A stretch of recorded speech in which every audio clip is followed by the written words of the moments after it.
लोकशाहीचा बुलंद आवाज, रिपब्लिकन वार्ता, महाराष्ट्र. पिशोर येथे इंधनासाठी वाहनधारकांची गर्दी. पिशोर आणि नाचनवेल परिसरातील पेट्रोल पंपावर सध्या इंधनासाठी वाहनधारकांच्या लांबलचक रांगा पाहायला मिळत आहेत. इंधन टंचाईच्या केवळ अफवेनेही नागरिकांमध्ये भीतीचे वातावरण असून याचा सर्वाधिक फटका शेती मशागतीची कामे करणाऱ्या शेतकऱ्यांना बसत आहे. पेट्रोल डिझेल संपण्याच्या भीतीने अनेकांनी टाक्या फुल करून घेतल्यामुळे गुरुवारी सकाळी 10 वाजेपर्यंत अनेक पंपांवरील साठा संपला होता. परिणामी वाहनधारकांना रिकाम्या हाती परतावे लागले. सध्या शेती मशागतीचे दिवस जोरात सुरू आहेत. मात्र ट्रॅक्टर आणि इतर यंत्रसामग्रीसाठी डिझेल उपलब्ध नसल्याने शेतकऱ्यांची मोठी कोंडी झाली आहे. कडक उन्हात तासनतास उभे राहूनही इंधन मिळेल की नाही याची मग आम्ही शेतीची कामे कधी करायची असा संतप्त सवाल शेतकरी विचारत आहेत.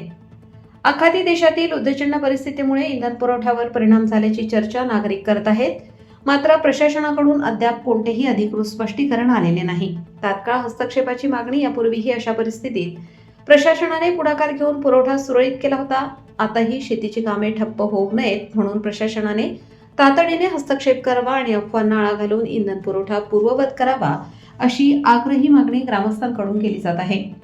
रिपब्लिकन वार्ता महाराष्ट्र प्रतिनिधी Milind Kumar Landge, Chhatrapati Sambhajinagar, Kannada. Subscribe now and press the bell icon. Never miss an update.